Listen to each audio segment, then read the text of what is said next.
Hello everyone and welcome to the final presentation of my design critique assignment, for which I have chosen to make some diary pages for my interactive horror novel, which takes place inside a sentient diary written by a character by some mental anguish. And I started off by deciding that I wanted to make my own fonts for this. So I had a look at some inspirations on kind of what fonts were out there and what I wanted to go with, and I quickly decided that I wanted it to be handwritten, although originally I had been working with some like typefaces. Um, but yeah, I kind of wanted it to be very versatile, but still remain legible, and have some parts that might be blacked out at various points of the story. And from this point on, I kind of went with my first own design. So yeah, the first design choice that I went with was a cursive design, because I think that overall cursive fonts kind of carry more of a horror aesthetic to them than other fonts. And The problem with that, however, was that it wasn't really quite legible, and the more that I did try to make it legible, the more it kind of looked like a toddler had written it or someone who had just learned to write. And another issue that was coming up with that I actually kind of changed the setting of where I was going with the story to be more 60s and 70s centered. Which was a time where people already had typewriters or they used more block letters, so it didn't really fit in with the overall aesthetic anyway, which is why I flipped over to a different design. So, as you can see, this is obviously a completely different direction that I went with.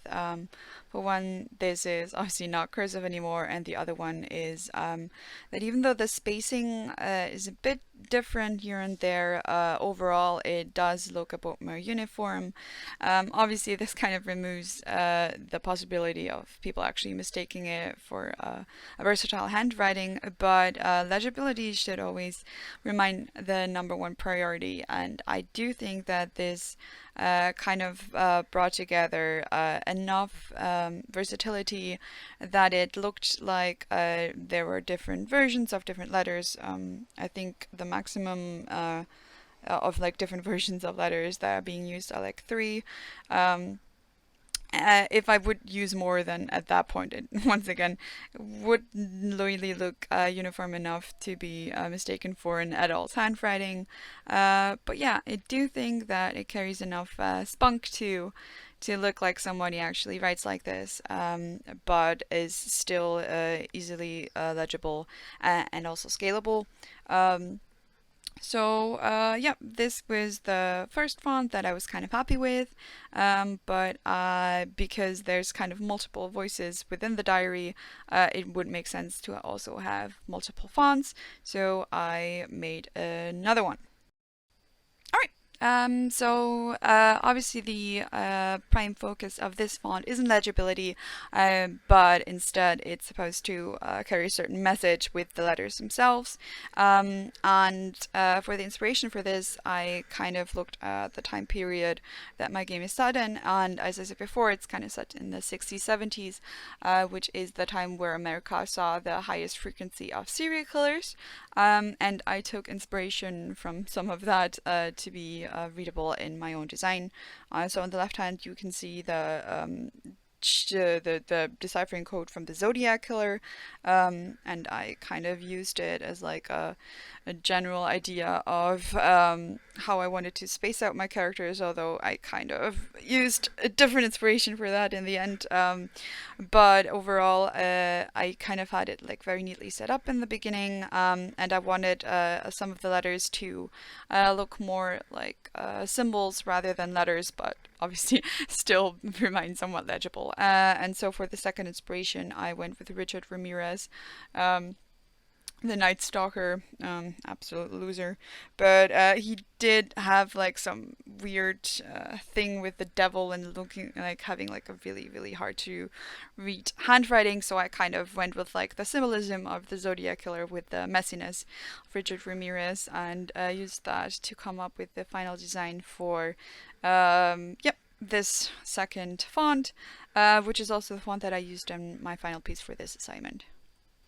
So, to show off the handwritings, I also wanted to design some pages where I can actually show them off. And for that, I looked at basically bestiaries from horror video games, some scrapbooks, as well as real life journals. There were some ideas that I found kind of quirky, like the having like the entire pages filled out with writing, but then I realized that that would make it kind of hard to read for players. So obviously there were some design choices that might look cool, but that wouldn't really be applicable in video games. Nevertheless, it was good to actually have somewhat of an inspiration before diving in. This is also visible with me coming up with a basic layout. I saw that older diaries tend to have like more space left in the corners and the edges of these pages that were usually meant for any like corrections or filled in stuff. So I kind of wanted to go with that, although I eventually reduced it for the final page just because it looked a little empty. Um, So from here on out, I either collected or drew my own doodles and came up with a basic layout for the final pages. And here you can see the still image of the final result. Obviously, everything needed to be tied into the story, so there are some design choices which I might explain a bit further. So for one, there isn't really a date, but instead they use these kind of notches. This is because the character is agoraphobic and refuses to leave the house and has stopped using calendars as a way to not remind himself that he's not really a part of like outside civilization anymore. Then he has some obsession with houseplants, which is why I used like these ivies in the background. You can barely see them anymore, which kind of gives the pages this kind of veiny look to it. I used some newspaper clippings to show that the character still like has some connection to what's going on, although they are obviously, you know, kind of very centered around what's going on in his life. I had a doodle of a fly, which I wanted to animate in the final version. I used some floor plans to show that the character is a bit obsessed with knowing where the ins and outs are, with one floor plan being basically completely covered by sentences that kind of seemed like he wanted to reassure himself by saying they can get me here over and over and over again. And the final thing is a to-do list, which just kind of is giving everything like a personal touch, if you will.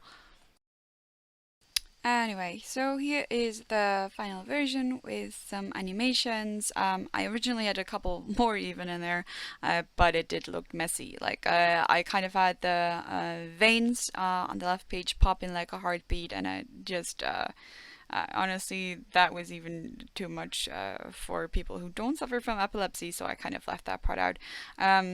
Obviously, like in the final version, I wouldn't have all of them playing at the same time. This is kind of just to show the effect that these animations can have. So what I basically did was add one more notch on the date. I had the leg of the fly twitch a bit around. I had the on the to-do list the part where he said that he wants to kill the goddamn fly, kind of twitch in and out a bit to make sure that this is kind of what they're doing right now. And then the final version is basically having like these sentences that are written over the floor plan, drop in and out just to give everything more of a spatial feel. And yep, that's it. Thank you for paying attention and looking forward to any feedback.